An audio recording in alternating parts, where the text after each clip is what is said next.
Hello, welcome to PSY-POD, the podcast about nothing, the podcast where we bring local people and local vibes. We are just like using WeChat ki voicemail to say hello, Kuzampo 10 times before everything we have to say. Same energy.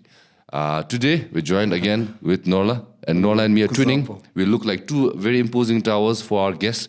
So, with that being said, could you kindly say hello to our local and international fans? Yes, certainly. And as you can see, sandwiched between these two characters on my left and right makes me look like a midget. I can assure you that is purely the perspective of their camera. I'm not a midget. My name's Michael Rutland, and that's it. Okay, beautiful. All right, with that being said, live from Juno Studios, PSY-POD starts now. PSY-POD.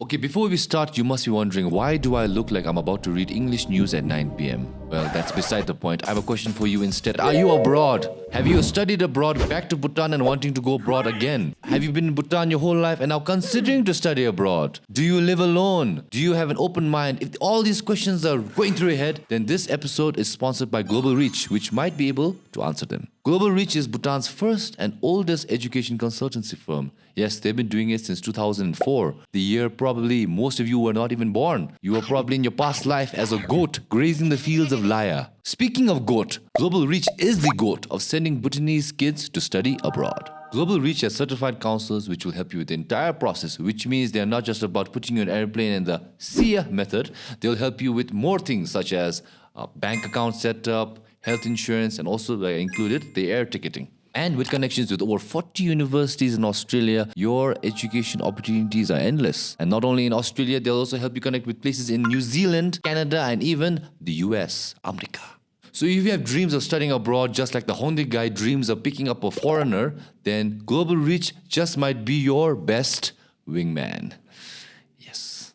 Global Reach, a trusted name, a trusted open mind.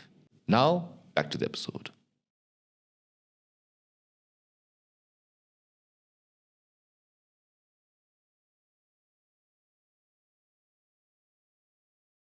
All right, before we begin, big shout out to Domsip for supporting this podcast and the hardware we are using. Thank you. We appreciate your support. And also, if you look up Mr. Rutland right now, nothing appears, but in post-production, there have been a bunch of floating heads around because we do have to thank our members who do support this podcast. Thank you to our pod heads. Angels. Angels, wow. Yes, angels. And that is the term, isn't it, for people who help provide the funding for a film. They are angels. Yes, angel investors. So they're the angels. Yeah, but they're not secret angels. They're known angels. Okay? I don't know. Podheads, thank you so much for supporting this podcast. If you want to be a podhead, press the join button or the link in the description. This is for people who live abroad because YouTube doesn't like Bhutan. Anyways, with that, you can also get shout-outs like which you seen above and also early releases. So if you're a member, this podcast is probably coming out 2 days before it's actually released to the public. So you get a little bit of a specialty and a badge and whatever, some preferences. And also you can be a podhead pro like Doti, who's somewhere around here, but he's here right now. And Pema Samdrup, who's a podhead pro. His little advanced version, we could get a special shout-out. Thank you so much for supporting this podcast. All right, that is about it now. Oh yeah, if you want to study abroad, also shout out to our sponsor, Global Reach. If you want to go abroad, scan the QR code, check out their website. Maybe they can help you go somewhere outside of Bhutan to study. Yeah. The moon. That's perfect. That will happen before too long. You can go and study on Mars. Yeah. Have you watched Minority Report? That's the question, Shada. Okay, Norla, since you wanted Mimi Rutland to be on the pod, I think you have a lot of questions, so I want you to lead. So you start. Okay. First question. You were born in 1939, if I'm not mistaken. No, you're wrong there. I was born in April 1938. So I lived my early childhood in the middle of the Second World War. Yes, that's what I wanted to ask you. Like growing up after the aftermath of World War II, how was it like? Like I think it's a rare specimen that you're here, no? And it's really hard for us to actually find people who were actually living through it during the aftermath of the World War. How was life growing up? You're absolutely right. I believe this is one of the big problems with leadership of nations today. No, or at least very few, world leaders, certainly none of the big world leaders, really remember or took part in the Second World War. If we go back 20 years, many of the world leaders had been soldiers during the Second World War. They knew what war meant. They knew what the nuclear bomb meant. They remember, as I remember in my personal memory, the dropping of the bombs on Hiroshima and Nagasaki. I remember the shock and horror that followed that, which meant that even during the Cold War, to bandy around casually words like nuclear weapons was just not done. No world leader would do it. Today, we've got world leaders who happily will talk about a little tactical nuclear weapon here, a tactical nuclear weapon there. They are stupid.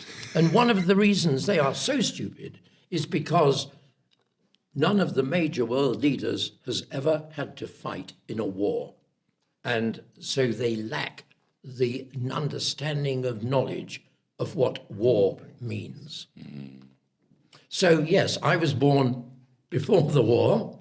I remember the celebrations for victory in Europe, when my most vivid memory was a man in the middle of the town which had gone wild with victory celebrations, seeing this man drinking beer out of a policeman's helmet.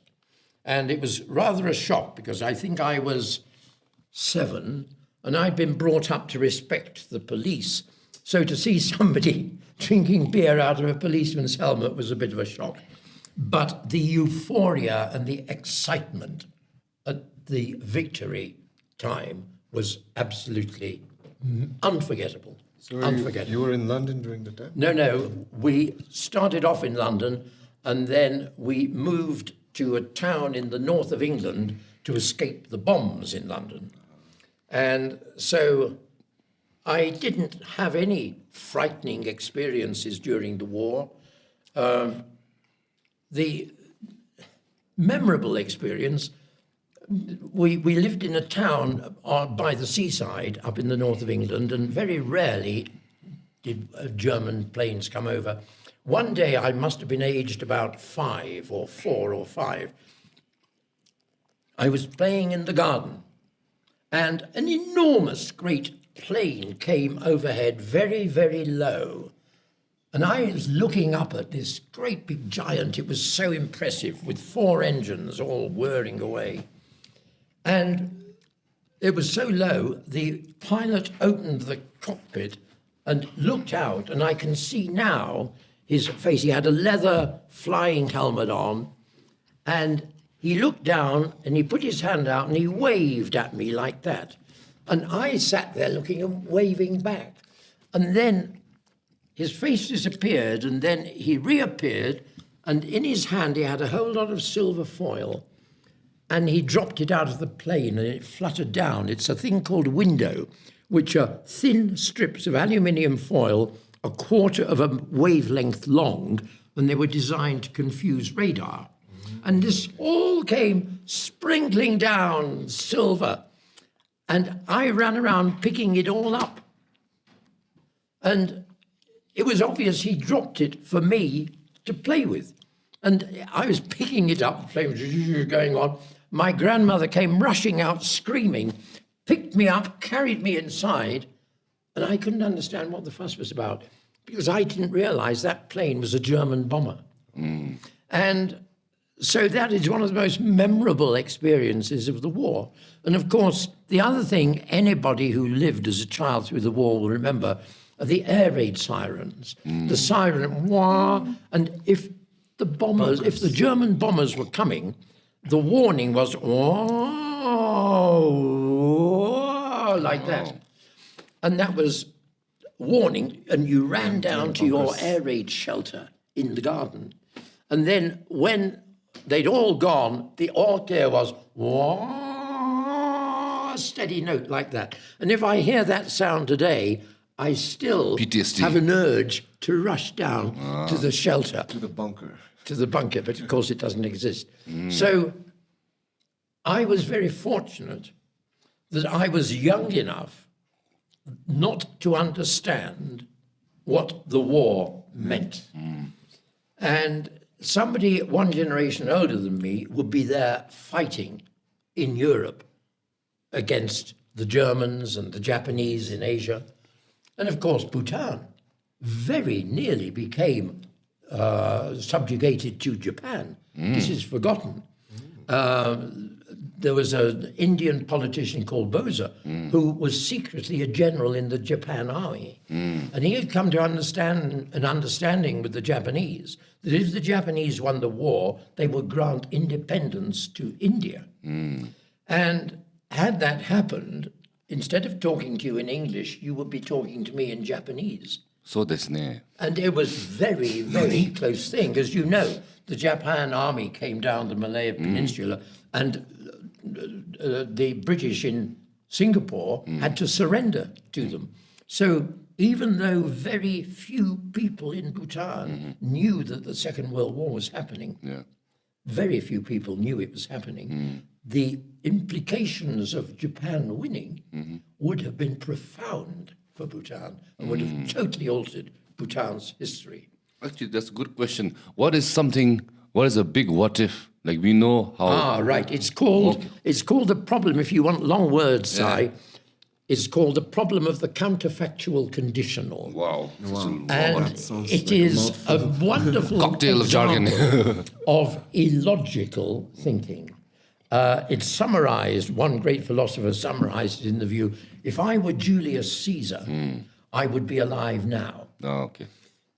On the other hand, you can say, if I were Julius Caesar, I would have died 1,000 years ago. Yes. So if you are going to quote the counterfactual, in other words, what would happen if something was different, then any conclusions you come to are rubbish. Okay. So you have to avoid the counterfactual. Okay, but let's just go and play some hypotheticals. Let's say Hitler's Germany, Nazi Germany won the war. How do you think? You think people will all be speaking German right now? You think we would not exist because they would wipe out all the other ethnicities other than the Aryan bloodline? All I know is one absolutely certain thing to which there can be no argument, which is that Hitler would be dead. Okay. What else might have happened? It would be stupid of me to speculate. Okay, fine. Because, I mean, one of the things, just to go personal, I cannot stand people who say, oh, if only I had done this, if only I had done that. Why didn't I decide to go there instead of here? The past is gone. The arrow has left the bow. You cannot bring it back. Okay. And so to talk about, oh, I wish I'd done so-and-so. If only I'd chosen to do a degree in mathematics instead of a degree in psychology. Yeah. It is a complete and total waste of time. To dwell on the possibility. If I had one thing to say to your watchers, it would be, never say, if only. Okay. Guten Tag. And I mean, as you know, I taught physics in England for 30 years. And sometimes you talk to people that were worried about choosing their university. Should I go to Oxford or Cambridge? Yes, I've thought about that as well. Should I go to Oxford or Edinburgh? My answer is, if you're so worried, throw a coin. Yeah. Because if you go to Oxford, tomorrow you could be run over by a bus in Oxford High Street. If you go to Scunthorpe Backstreet University, you may meet the person who makes you happy for the rest of your life. You cannot tell the future. So you cannot predict the consequences of your decisions. So you make a decision, and the secret then is to live with whatever happens as a result of that decision. Not to say, oh, if only I'd made a different decision. That is a complete and utter waste of time. Okay. So go with it, Sai. Okay. All right. Actually, one thing I want to mention, you can continue, but We didn't give a little background on Mr. Rutland for those who do not know Mr. Rutland. Mr. Rutland has been in Bhutan for how long now? 50 Well, years? I first came to live here in 1971. So he's been here since ever we've been recognized as a country in the UN. So as long as that. I was I think. No, he was on 70, I think. Well, I was present at the 3-day archery match to celebrate the joining of the United Nations in 1971. Oh, he was 71. And one memorable thing you remember is Dasha Benji, who had a beautiful blue and silver woven go. Oh. But what was especially good, he had socks which were exactly the same pattern. Okay. And he led one of the archery teams, and I don't know who the other archery team was, but there was a 3-day archery match, and it was very interesting. This is in the UN headquarters? No. It was on the where's the army? Lungtenfu. Oh, Lungtenfu. Okay. It was on. Now it's all built over with a whole lot of new buildings, but it was a big parade area up in Lungtenfu, and in fact, if you look at my Facebook page, I've posted a photo of that archery Fateful match. day. Yeah. Okay. So anyways, Mr. Rutland has been here since 71, and he's lived a long, illustrious Sorry, I life. have to correct you a little bit. Okay, he's been on and off. Yes? Yeah, well, 71, I was here for a year, then I went back to England. Yes. Then I continued teaching physics in He England. came back in the 90s. And then I came back. No, I Didn't came you move back to Malta? I came back here in the late 70s. Okay. And then came back every single year of my life. Oh, As a guest. Then I worked for the UN for 6 months here in fact, 36 years ago, I worked for the UN on a project about technical and vocational education and produced the usual report. I led a team of 3 people, another Englishman, a Czech who hardly spoke any English, so had problems here. In fact, it was quite funny. He was a marvellous chappie. This was in the days when the Czech Republic was part of the communist Soviet Union. Okay. And so his coming on an overseas posting meant he earned dollars, and he and his wife could spend dollars at a special shop in Prague for people who had dollars.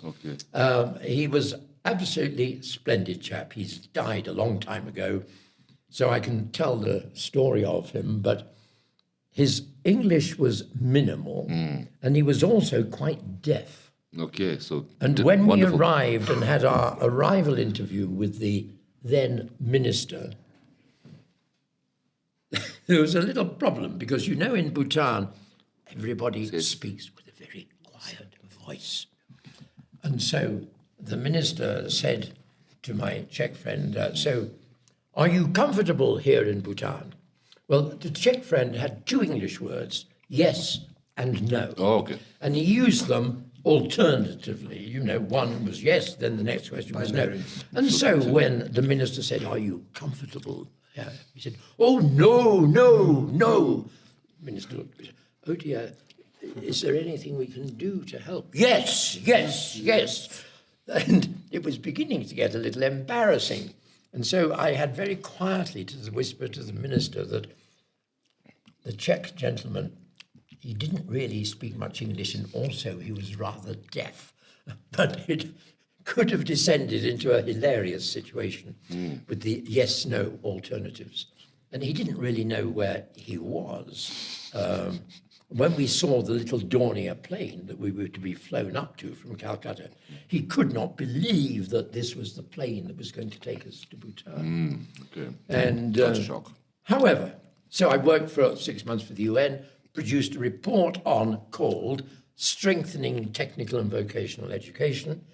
I'm only aware that one person actually ever read it, and that person was a young man, a young civil servant who was head of the Technical and Vocational Education Division, called Sering Tobke. The current That's Prime right, Minister. the Wow. current Prime Minister. He's the only person I'm aware of who actually read the report. Okay. And so then, yes, I retired 26 years ago, and so I am forever indebted to the Fourth King for granting me the honour of citizenship. And so I, as you know, I have an adopted son and his family who I live with, 5 grandchildren. Which one of them is One of German? whom runs Juno Studio. Yes. And just recently we've had the 70th birthday of His Majesty the Fourth King. And a lot of people wrote all about the Fourth King's achievements and what he'd done for Bhutan. To me, the most important thing about the Fourth King, which perhaps not everybody has had the opportunity of experiencing, is what a very thoughtful, kind, empathetic person His Majesty is, as a person. Never mind being a king. As a person, he is so understanding, so thoughtful, so generous, so kind. And I think there are a lot of people in Bhutan who have experienced that side of a king. And equally, there's some who will only have known His Majesty as a king. And certainly, he has led Bhutan through its infant years after joining the United Nations with enormous wisdom. And one thing I always remember in his early years in public speeches, he would say, I want Bhutan to develop at a pace that can be coped with both economically and socially. And one of the problems about development, it is a little bit like riding a tiger. Once you're on it, it's jolly difficult to get off. But I believe the Fourth King has the ability to think and plan ahead. And the best example of that is the coming of democracy. Because I can remember having a conversation with His Majesty about it 20 years before it happened. And so I am very aware that the introduction of democracy was not a sudden decision. It wasn't under pressure from America or something like this, but it had been deep in the mind of the Fourth King ever since the day he became king. And I have great admiration for his ability to plan ahead, which is not always a Bhutanese strength. And sometimes jokingly, I say that in Bhutan, we plan for today, tomorrow. If you get that. Yes. Well, His Majesty the Fourth King plans for tomorrow, today. But I think we also the mentality, like, don't say no, just say yes and figure it out while doing it. Well, yes, that almost can be a way to. Yes, so I've had the great honour and privilege of seeing Bhutan for over half a century. And I'm sometimes asked by visiting media, my goodness, you must have seen a lot of changes. Yeah, actually, yeah. No, I thought I was talking about your media appearance. I watched one, I think it was a Chinese YouTube channel about Bhutan, Right. and then I saw you were there giving an interview. Right. So- Well, and they say to me, oh, you must have seen a lot of changes. And my answer is no, I have seen no changes. Because all the physical things you see, the roads, the buildings, the airport, the cars, they are not real change. They are transitory. Buddhism preaches impermanence. There's nothing more impermanent than a road, an airstrip, a building. The only changes that really matter are the changes that happen in people's hearts and in people's heads. And those are invisible.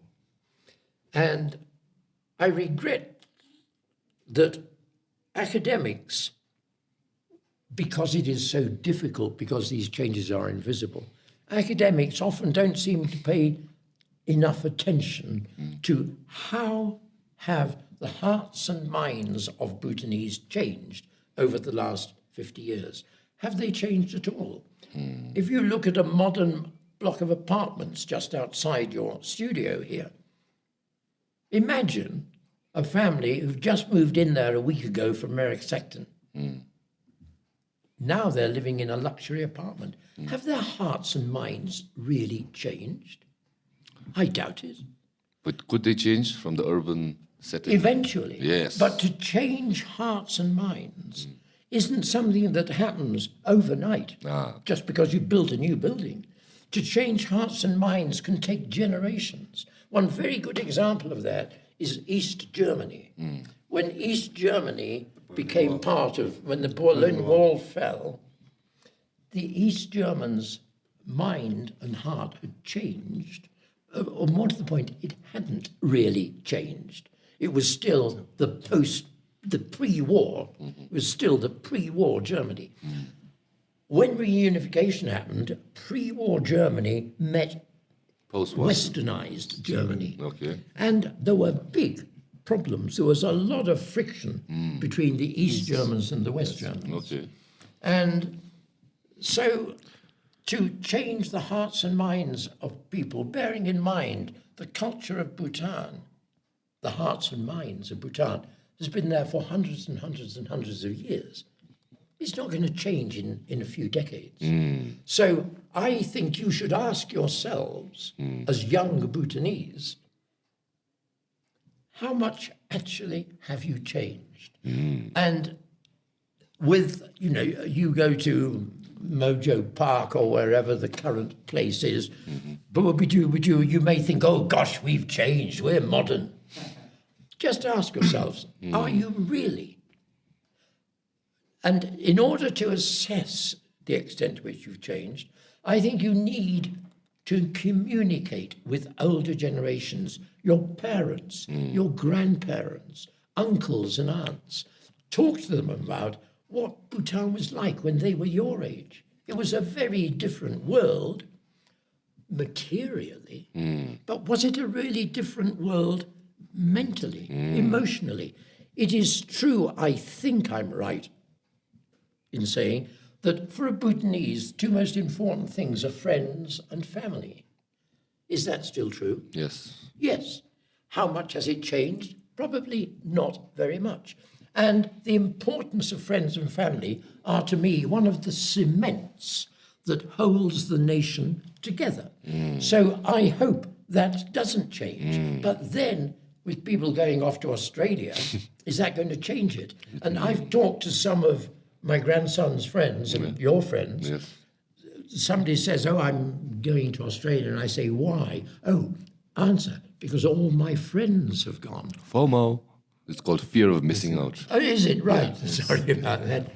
I just discovered the other day there's a cafe I go to called YOLO, which I thought, what a funny name. Apparently it stands for You Only Live Once. Which is contradictory because in Bhutan we believe in reincarnation. Absolutely. This is exactly what I said to the owner. It's a nice cafe, incidentally. Yes. Shout out to I ST. can recommend it. Yeah. However, I think young people need to talk to and listen to older generations, not to receive advice. And I'm very wary when I'm asked for advice. And there are two sorts of advice. One very strong piece of advice I would give all young people is don't drive too close to the car in front. Don't overtake on a corner. Oh, you're a road rager, Mr. Rutland. But that is one Crash out. that is one type of advice. The other sort of advice, I'm sometimes asking, oh, what do you feel I should decide? Should I do this, study that, or study whatever? An old person cannot give that sort of advice to a young person. All that an old person can do is talk about their own experiences. What I, as an 87-year-old, have learned in 87 years. But what I've learned is because of me and my circumstances and the particular time when I grew up and worked and that sort of thing. All of that doesn't apply to you. So I cannot give you advice. All I can do is tell you what I have learned. And it's up to you to interpret that in your circumstances. So don't ask me for advice about life.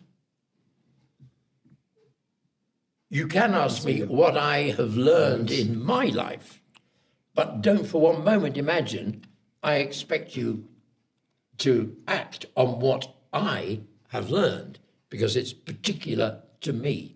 And most of what happens in life, you know the Buddhist concept karma? It's unplanned. If I have learned one thing, which is don't do too much planning. And yet, I a moment ago mentioned one of the strengths of the fourth king was that he was able to plan ahead. Yeah. But he was in a position We had to. he was in a position to implement his plans. Often we plan ahead and we actually have no control over the future. Even with respect, His Majesty the Fourth King doesn't have control over the future. But given his position, he's in a position to attempt to implement his plans. If I'm talking about, I'm going to go to university and I'm going to study cyber something or another, and then I'm going to become CEO of Microsoft, hard luck. Forget it. You may end up picking up rubbish in Sobje Bazaar. So a very fundamental thing, we cannot predict the future. We cannot predict the consequences of a decision or an action. We may have hoped for consequences, but we cannot predict what actually is going to happen. So the secret is, whatever happens, you go with it. You make the best of it. Imagine you were your age, living today in Gaza. Okay. 5 years ago, you would have grand ambitions. Now look, you're living in a tent, home destroyed, country ruined. All those ambitions you had 5 years ago are gone. So what do? Do you sit down and cry? No. You actually say, this is pretty terrible. How can I make the best of it? So there is an American proverb which says, if you've got lemons, make lemonade. And I think that is so important. You may have ambition, you may have aims, you may have hopes for the future. You cannot predict what's going to happen in the future. So the secret is to run with it and make the very best of whatever circumstances you find yourself in. And that is the way to a positive sort of life. And not just giving up and saying, life is terrible, I'm going to Australia. But I think, like, at least the younger generation, even the younger than us, I think now it's become more sensitive to people's emotions and feelings. So we cannot say stuff like what you mentioned, Mr. Rutland, because I also feel the same sentiment. Like, if you're in a tough spot, well, what to do? Tough luck, just deal with it. But I think these days the approach of saying that... Well, this is one of the problems. The world now, is it called the snowflake? Yeah. You guys, okay? You're absolutely right.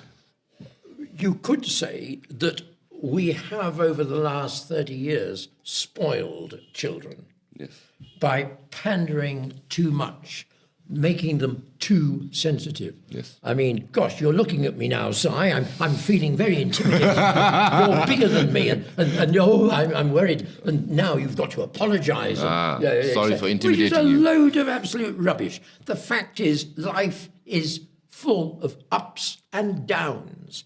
And you love the ups and you deal with the downs. And if somebody says something that offends you, believe me, I do not consider myself the most popular person in the world. I am very well aware that there's some people who actually think I am appalling and awful and horrible. Okay, you live with it. Nowadays, people have been brought up so that if I say, boo, you're all offended and you go for psychiatric treatment, post-traumatic stress disorder. I mean, we have a situation now where a soldier in the British Army on the battlefield has the right to post-traumatic stress disorder, and yet they are volunteer soldiers. They volunteered to fight in a war. It's called shell shock. Well, shell shock is real. And of course, one of the other wonderful things about Buddhism is the concept of the middle way. It is true to say that if you look at the First World War, there was no understanding of things like shell shock. Now we've gone to the other extreme. No, it's like everything is traumatic. If I say your boots are dirty, oh, you've offended me. So what we need is a balance between the two. So even though, Sai, you say to me, people younger than you are all terribly sensitive, and if I say make the best of a bad job, they can't. That is the fault of our generation, who have brought them up to think life is a bed of roses. There's a song, which says life isn't a bed of roses. I won't sing it. Life is not a bed of roses. And the secret is to cope with the rain as well as the sunshine, the shadow as well as the light, the clouds as well as the blue sky.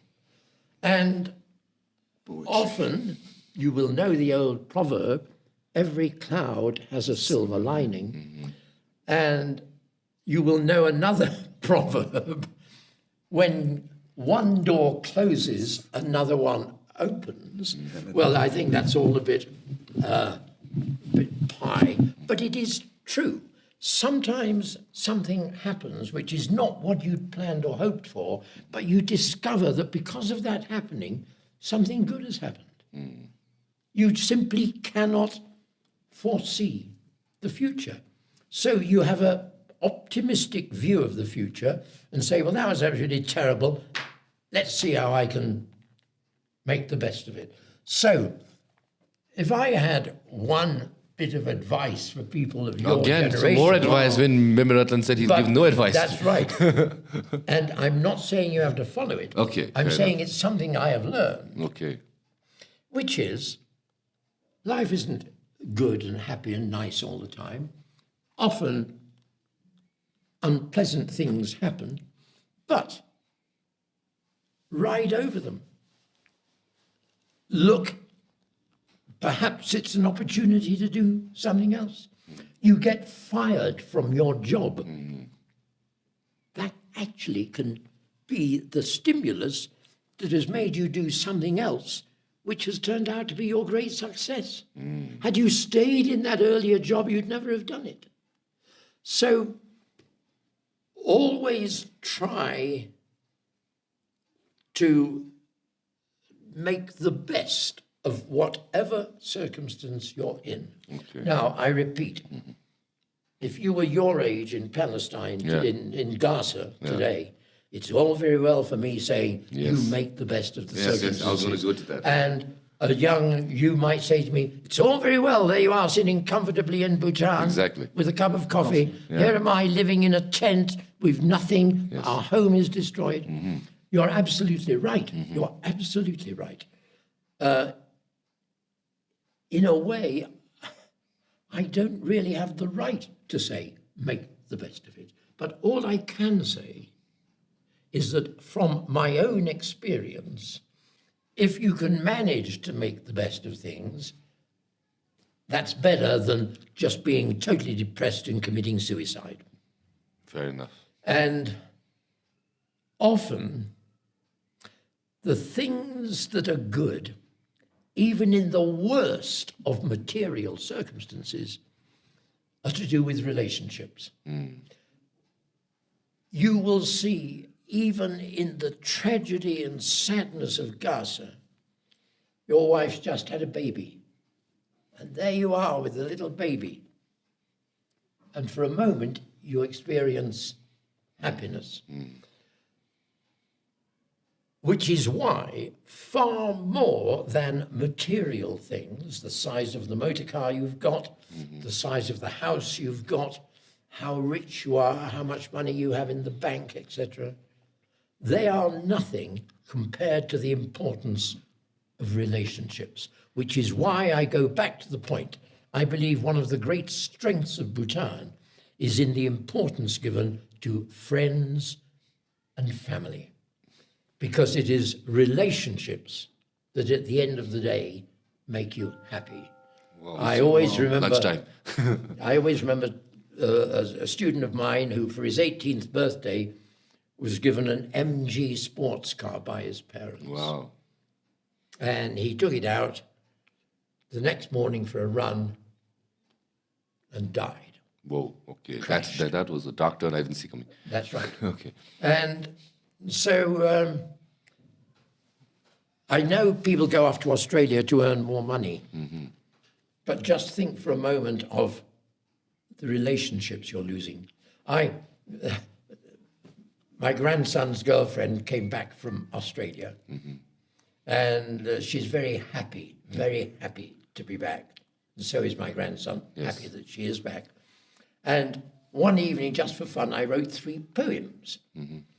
First poem was from the perspective of a small boy whose dad has gone to Australia. And what the small boy is saying is, I really would much rather have you here than the nice present that you sent money for me to buy.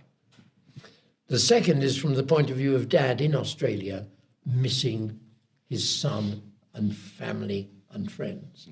And the third, which was inspired by my grandson's girlfriend, the third is he's come back and how happy he is to be home again with his son and family. And I think for anybody contemplating going to Australia, I think a great deal of thought needs to be given, not only to what you're gaining, But what you're losing. which on the whole is material and financial, but what you are losing.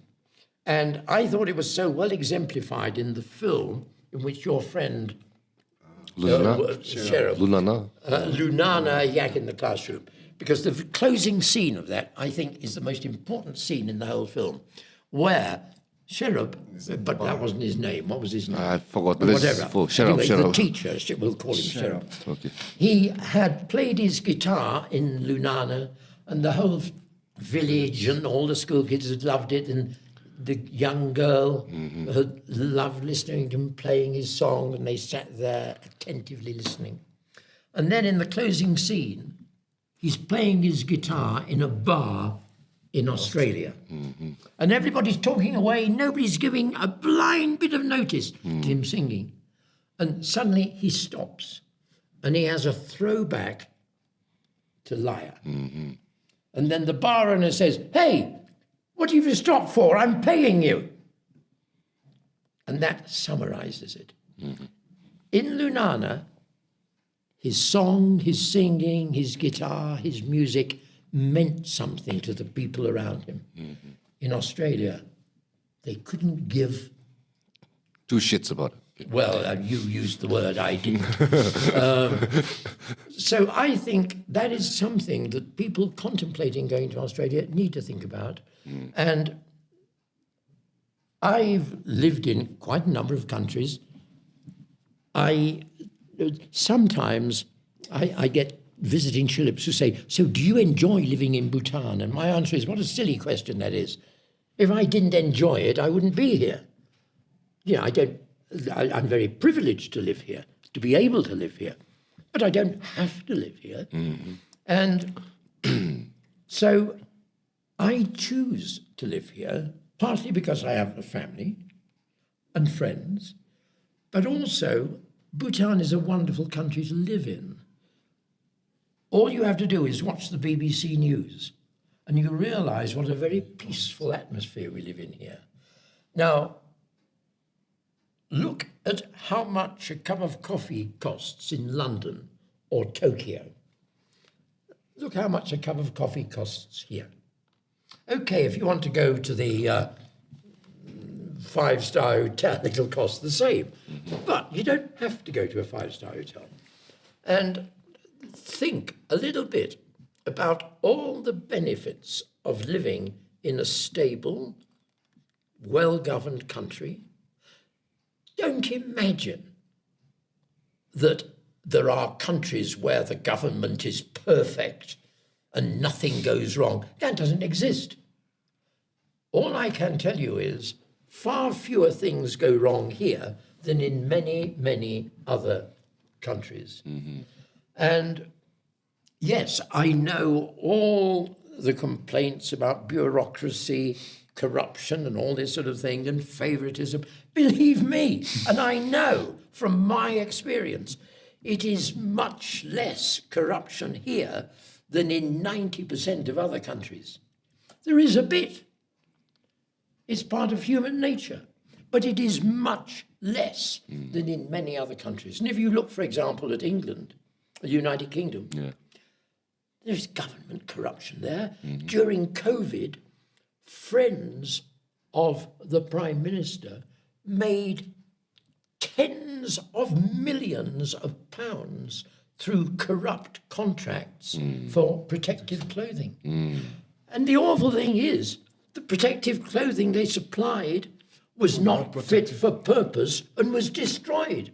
And investigations are still going on. And when I say tens of millions, the answer now is hundreds of millions. So, yes, there are things in Bhutan which are not perfect, but believe me, there are a hell of a lot of good things about Bhutan. And if I were, I'm not giving advice. For the fifth time. For the fifth time. I'm not but giving what I'm saying is my personal experience. If I were thinking of going to Australia, I would give a lot of thought to it. And I would think very carefully about what I'm losing as well as what I'm gaining. If you're going to Australia, fundamentally, what you're gaining is money. Well, did you ever see on YouTube the final speech at a university from the chappie who started Apple? What was his name? Steve Jobs? Steve Jobs. You know he died Yes. of cancer. His final talk to a university group of students, where he explained he had lots of money. Yeah. Lots and lots and lots and lots of money. But as he realized he was dying, he realized what he did not have and what he had not done. And they didn't relate to money. They related to relationships. So I would say perhaps we have not managed to explain to young people how important relationships are. But there we are. That's not advice. You have to work it out for yourselves. To add on what you just mentioned, Mr. Rutland, like last time I watched this, I was listening to this podcast about this psychiatrist who was a brain surgeon. I forgot, but then he told that the most important Let thing... me stop you here. If you describe your job as a brain surgeon, it proves you're a fraud, because there is no such thing as a brain surgeon. The correct term is a neurological surgeon. Neurological or surgeon. a neurologist. Funny enough, brain is the only organ which named itself. Which? Named itself. Well, I'll have to think about that. But anyways, But go on, sorry. He went on the lines of saying that the key to a quality, long life is not actually exercise, it's not actually, academics. It's not actually like, bad habits like drinking or smoking. It's about what you mentioned, it's about relationships. Mostly because humans are social creatures. That's right. People who are absolutely alone most of the time, they Sense tend of to community. they tend, at least on a large scale study, they tend to live shorter and less happier lives. That's right. Well, now, it's very interesting. Traditionally in Bhutan, when you get to my age, you sit at home spinning your prayer wheel. Now, in the old days, that was fine, because home would be a multi-generational family. And while spinning the prayer wheel, I may be looking after the baby. So me, old, at home, spinning my prayer wheel, I had a role, an active role in the family. Today, I may be sitting at home all by myself spinning my prayer wheel. And that is a sure way for brain decline, for physical decline. And I delight in going to the National Memorial Yeah, because that's where all and the... seeing all the old people actively spinning prayer wheels, chatting with each other, sharing a bit of picnic. And that is the way to keep a good old age. So I think one of the ways in which change in Bhutan needs to be looked at, there are a lot of old people now left behind because their families have gone to Australia. Yeah. It is so sad that His Majesty the King is having to set up an old person's home. Oh, is there? Yes. Oh, that's news to me. That yeah, really. is... Hospice. No, a hospice is different. A hospice is where you go if you're terminally ill. Oh, okay. My apologies. That is a very good thing to set up. But now there are so many old people being left alone, and this is completely contrary to traditional Bhutanese culture. And I think it is very sad. It doesn't matter. My son or daughter in Australia may send me $1 lakh a month. It's not money I want. Sure. So I think this is causing the need for some big thinking and some changes. And one example of how the king thought ahead was setting up the, what's it called, the retired persons... Pension? The Senior Citizens Association. Oh, there's a senior citizen. Oh, yeah, there is a senior citizen. The very facts are you have to say, oh, is there a Senior Citizens Association, indicates how more needs to be done to think about the situation of senior citizens in today's Bhutan. Okay. And it's nothing to do with airfields or roads or tall buildings.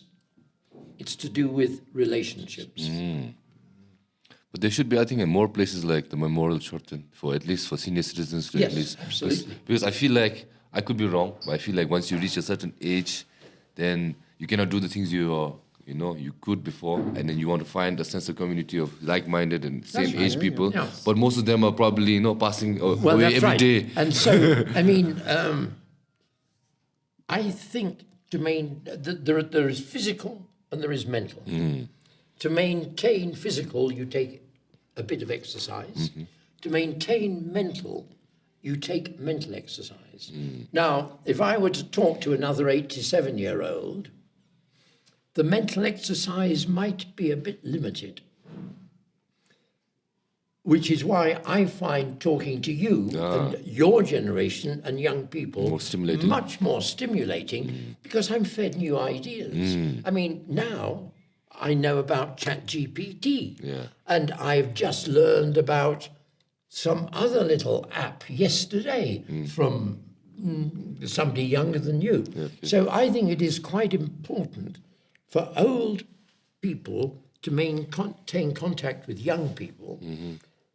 In the old traditions of Bhutan, you lived in the family, and me at 87, I would be in contact with my 5-year-old great-grandchild. So the multi-generational contact was there. Today, in the modern society, that's less and less. And I find it so moving at, where was I when people were going for lunch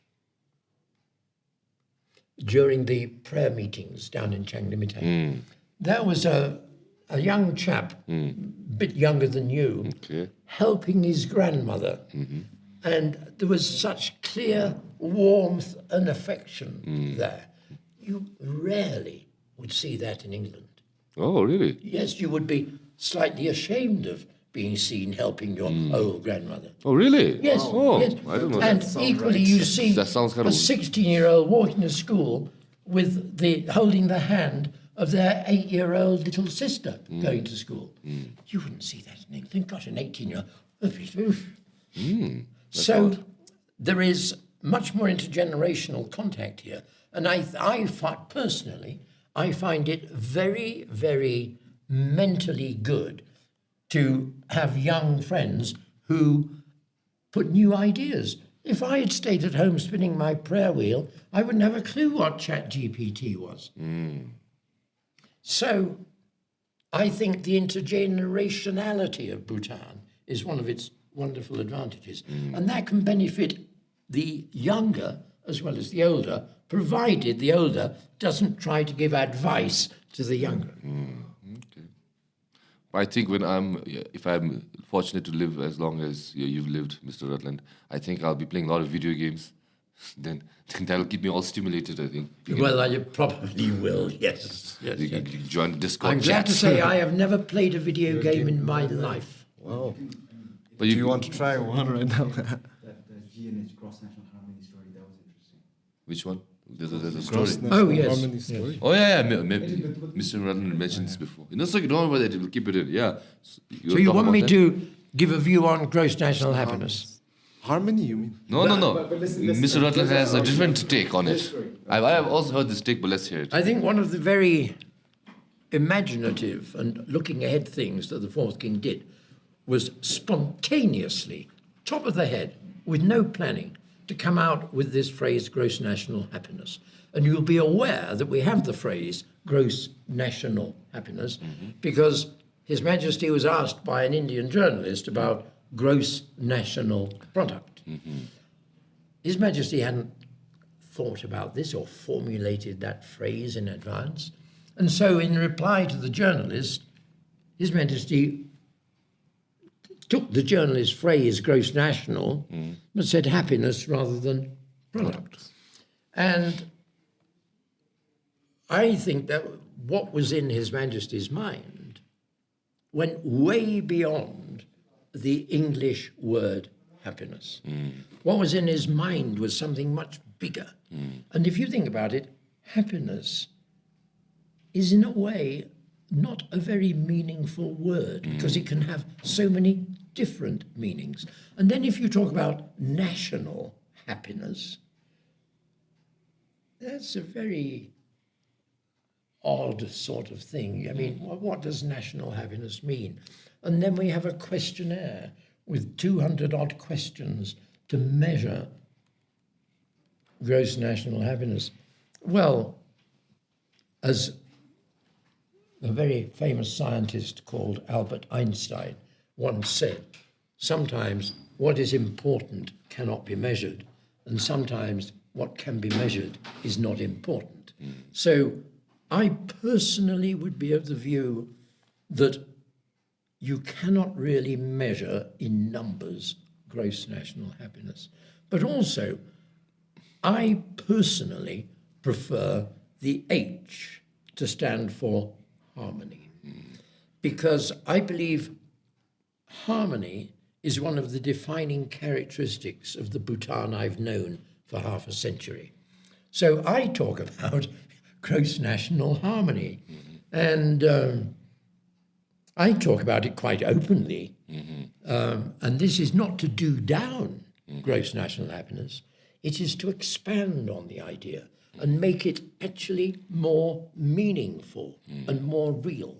Because I believe harmony between people, a harmonious society, is the key to a peaceful society, a prosperous society, a society where everybody is looked after.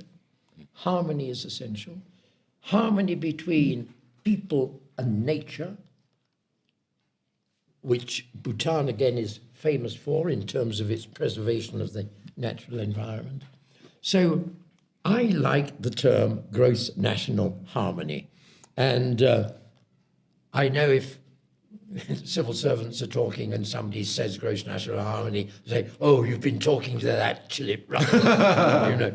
Well, I think gross national harmony includes gross national happiness, but is bigger and more meaningful. I don't believe you can measure harmony, but you can sense it. But you can get some metrics Well, mix I and match. repeat what Einstein said. Sometimes what is important cannot be I measured. think we can measure. No, I think, how are you going to measure it? Absolute nonsense. I think economy. No, you can have what's the biggest and most prosperous economy in the world? What's the richest country in the world? Now I think It's America. America, but I Right. think China is I think a little No, better. no, at the moment it is America. Okay. Right? Can you suggest to me there is harmony in America? no. Of course there isn't. So we're suggesting that economic power is a measure of national harmony. Yeah, but I could is also nonsense. argue that Clearly since nonsense. Bhutan's economy isn't the best, that is giving us a little bit of disharmony, and that's why it's making people want to go out of the country. No, one thing that research shows very clearly is that what creates Disharmony. disharmony is War. if you are earning much more than me. Yeah. If you increased my monthly salary to 1 million nultrums a month, but I knew that you were earning 1.2 million nultrums a month, I will be unhappy. Okay. But if I knew you're only earning 500,000 a month, then I'll be happy. So it isn't the absolute amount of money that makes you content, it's the relative amount of money compared with other people. So a prosperous economy, a rich economy, does not necessarily bring more harmony. It depends how the wealth is distributed. Okay. Now, if you are earning 1 million nultrums a month and I am earning 100 nultrums a month, I will not be content. Yes. So what counts is not the actual size of the economy, but the way the economy is distributed. And one thing I'd have to say, if I look back to 1971, there was very little difference Oh, really? in Bhutan. Now, Economically speaking, in terms of the gap. the gap, Okay. but more to the day, if I talk to one or two old friends who remember those days, I say, oh, but Michael, you know, you go to a village, they were very, very, very poor. It's absolutely true. But the rich But not were very, not very, very, rich. very rich. And today, there are a minority of people who are very, very, very rich. And so what I have seen in 50 years is the gap widen. Now, when the gap widens, that begins to create discontent. If everybody is poor, Everyone's happy. if everybody is rich, Then that I think is not. but I don't think it will it's work. when the gap becomes too big. And I believe one thing that Bhutan needs to pay attention to is the growing gap between rich and poor. Oh, you think that's growing? Oh, I'm sure it is. But there is another English proverb. What Oh, the so many eye proverbs does not see, the heart does not feel. Now, what I now realize is that in the 70s and 80s and early 90s, there was a growing gap, but it was invisible. Because there were hardly any shops in Bhutan. There were no luxury restaurants. There were no five-star hotels. I know. So even if I was a billionaire, I couldn't show it in Bhutan. I'd have to go to Bangkok or Delhi or something, which is what the rich did. They went to Bangkok and stayed in a five-star hotel. Okay. Today, They're more flashy. well, I can go to a restaurant in the middle of town Yeah. where the coffee is London prices. Okay. And you walking by will look and say, God, it's all very, he can afford it. I can't afford to have a coffee there. In other words, I repeat, what the eye does not see, the heart does not feel. The contrary is what the eye sees. What is essential is invisible to the eye. Yeah. I think we had this conversation last time. You mentioned like imagine like a poor guy looking for a job in Thimphu walks and then he sees a nice posh family having coffee at like example like Hotel. Then he's gonna get that trigger, like, oh, now the heat comes. Now, the thing about Druk Hotel, You don't. The average person, when you might, doesn't see what goes on in the Druk Hotel. Okay. It's just a big building, Yes. so the eye is not seeing it. However, there are now cafes and restaurants, and I'm not going to quote names, Okay. which are very visible to the ordinary passerby. Yeah. The eye is now seeing it. And There the are heart is people feeling it. driving up Northern Lam in the top of the range SUVs. vehicle. Okay. Again, we won't mention Yes, yes. names. You won't name the vehicles. That is visible. Yes. The fourth king, you know what his cars are. There's a very old dark blue Land Cruiser, and often he goes around in a Hilux. Likes to be discreet. That's right. And even though His Majesty has got one or two other cars, which I might add have been given to him as a present, His Majesty goes around Thimphu in a little electric car. Oh. And I was with a group of billionaires. Well, no, half of them. You were were, also there. half of billionaires. Them were, half of them were millionaires. Half of them were Oh, billionaires. they were just And we're millionaires. waiting for His Majesty to arrive because they wouldn't have an audience. And this little electric car drove up, and I was saying, His Majesty's arrived.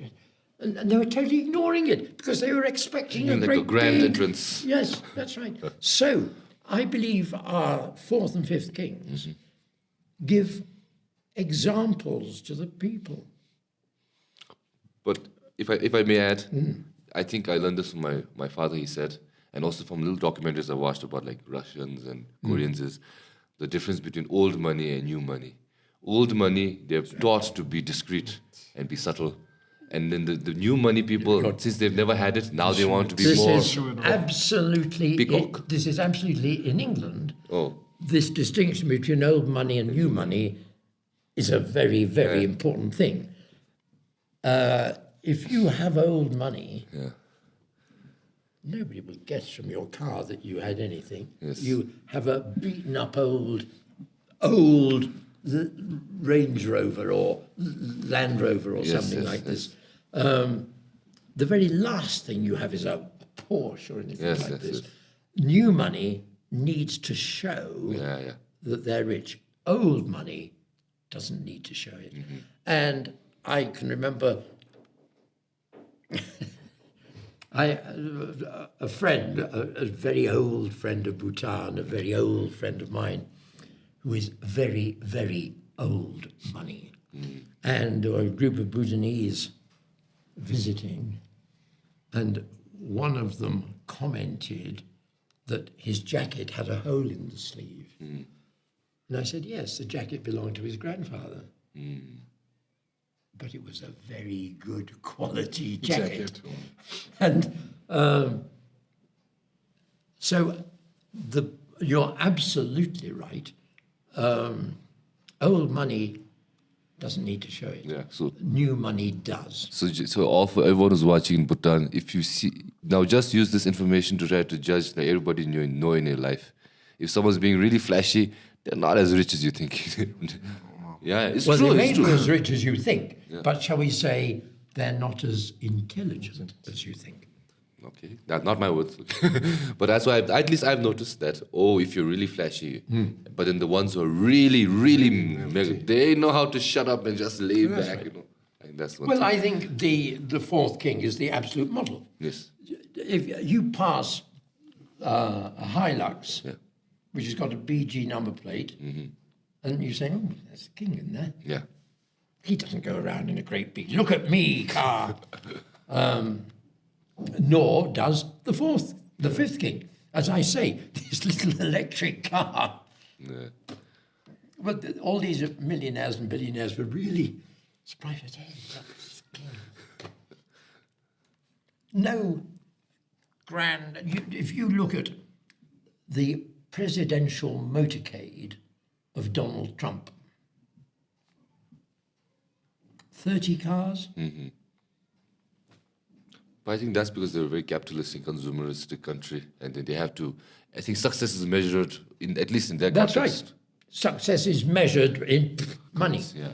So which, that's- of course, as Steve Jobs, I repeat, in his final speech, which should be compulsory listening by every 17-year-old, and it should be compulsory listening by every single citizen once every 5 years. Every 5 years, just as one has Minlin Chenmo down there, I think every 5 years, every Bhutanese should be required to listen to Steve Jobs' speech. Okay, I'm going to pin it over here so you check it out. Do. Yeah, okay. Because there's the example of somebody who made more money than any of us could ever imagine making. And I mean, it's interesting if you look at Elon Musk, who threatened if he did not get his 1 trillion annual pay rise. Yeah, stock option. Remember, 1 trillion, that is 1,000 million Yes. per year. Yeah. Per year. What can you do with all that? I don't think he's going to get it in cash. I think he's going to get it in stocks. It doesn't matter. The point is that he threatened to resign if he didn't get it. But it is his company. So it doesn't matter whether it's his company or not. What does matter, perhaps, is what he does with it. Yeah. And I'm not suggesting that he's not going to do some good with it. All I'm saying is be careful of what you wish for. Remember another English proverb. Wow, today's proverbs and advice today.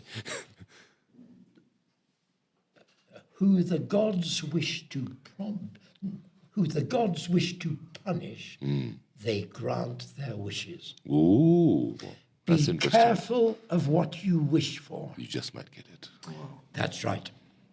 Okay. Be careful of what you wish for. Now, I've talked quite enough, Saosai. Okay, actually, we've just talked over an hour. And funnily enough, I've not even asked a single question today.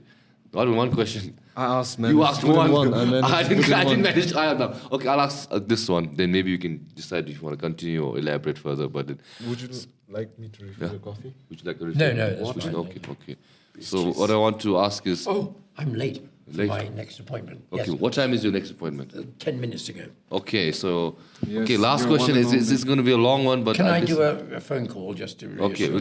we'll just cut here. Okay, we're back. Okay, so since Mr. Rutland is an educator, at least in England and in Bhutan, and with the current what you call education system in Bhutan, and at least in my understanding, like for me, Bhutanese education doesn't work for me. Like I was basically taught by the internet. I think Nola can say maybe similar kind of pattern.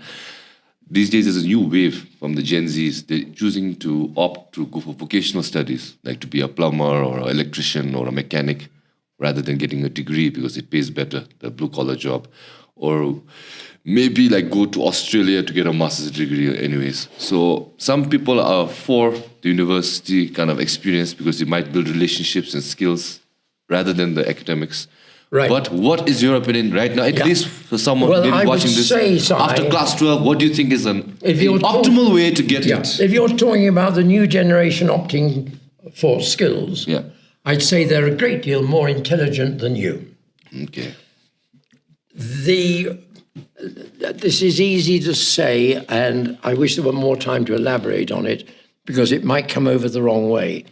Looking back, I think perhaps one mistake we've made in Bhutan, and you can't call it a mistake, but something in retrospect one can realize, is that we have educated young people for Australia and not for Bhutan. We have provided young people with the knowledge, skill, and qualifications that are of value in Australia, but are of not real value in Bhutan because Bhutan has no need for it.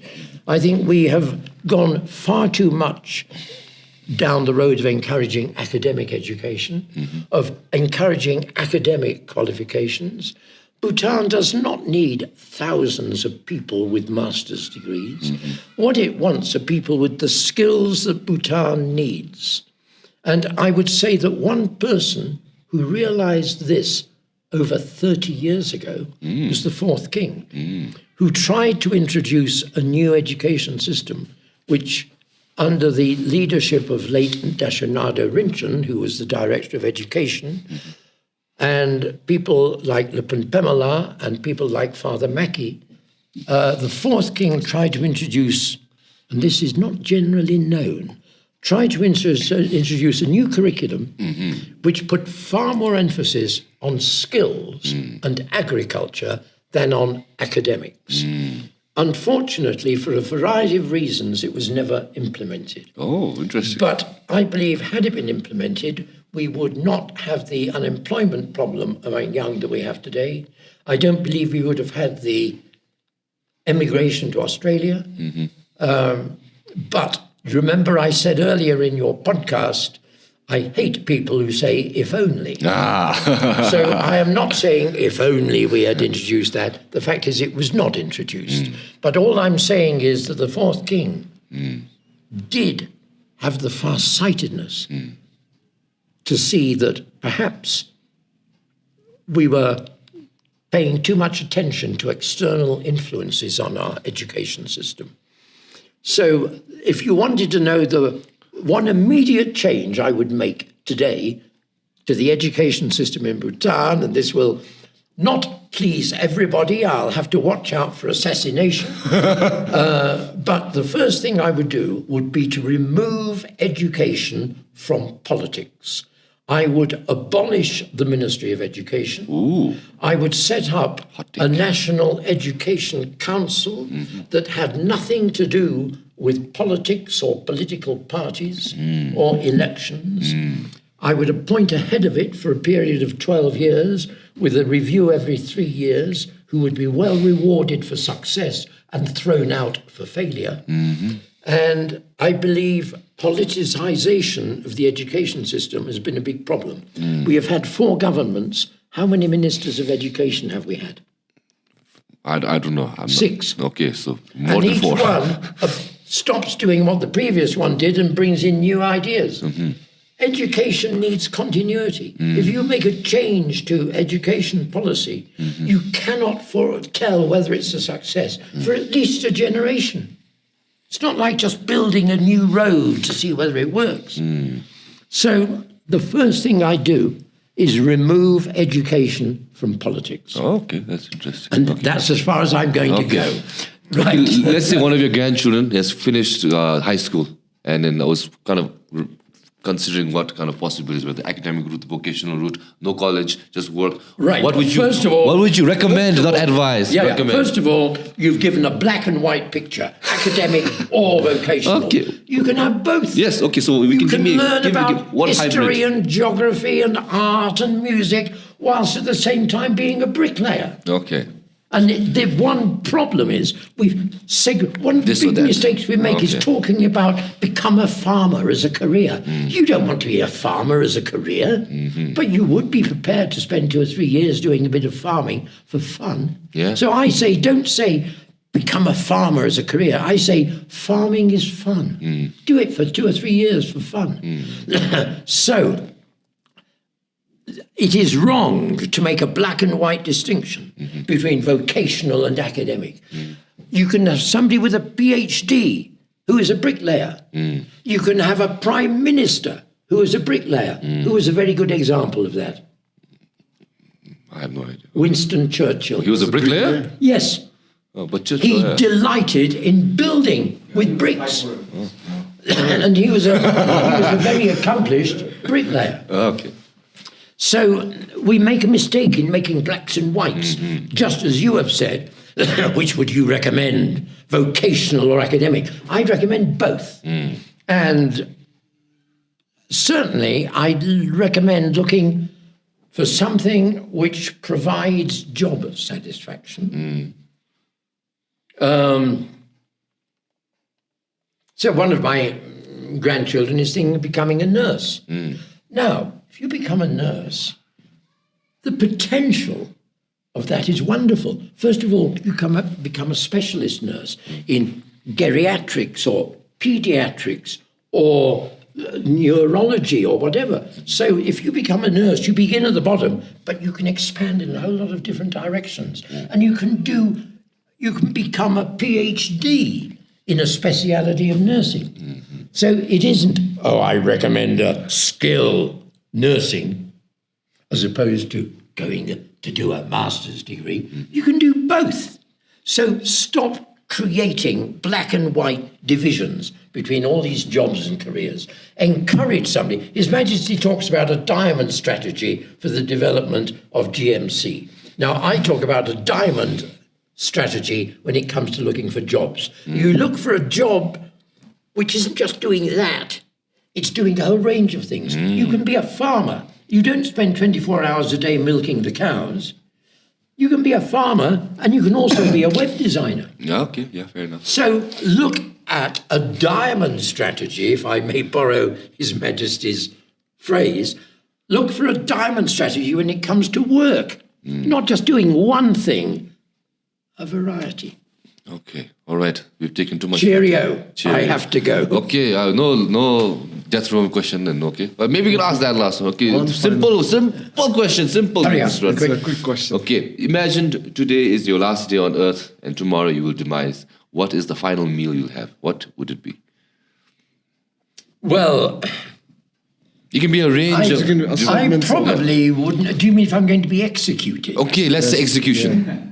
Then I probably wouldn't have much appetite. Okay, then let's not... It's not execution. What I would you'll ask for, euthanize. what I would ask for, It's still execution. That's still execution. what I'd ask for, it's the soup of eternal life. Wow, super Right. eternal. I have to go. Okay, nothing to Alright. promote. Okay, watch Builders of Bhutan. It's on Junior Studios. It's Memi Rutland's podcast where he interviews people who have helped build Bhutan. All right. Okay, thanks to our pod heads. Yes, watch people who have helped build Bhutan. Yeah. All the old people now retired who have given their lives to helping develop the kingdom from what it was, a secret kingdom with no contact whatsoever with the outside world, where 97% of the population lived on their little subsistence farms, to the Bhutan we have today. The king was the leader, the king was the general, but a general alone does not win a war. The general needs officers and soldiers to support him. So what I'm talking about are the people who have supported the kings of Bhutan over half a century. Okay, all right. Thank you to our Builders of podheads. Bhutan. And when you look it up on YouTube, ignore all the advertisements for construction companies. Right. Plug the Okay, anyways, thanks to our podheads. We love you. Thank you for watching till the end. Thank you, Podhead Pro, Doti, and Pema Samdrup. And if you've watched this podcast till the end till the end, from the beginning because of Memi Rutland's face, please do consider subscribing because of our faces. We would appreciate a like, comment, share. Everything it really helps the podcast. Lasso, until the next episode, bye-bye. Bye-bye. Lasso. And I'm alone in the brothel now. Now, one of you have to see me down to the car, because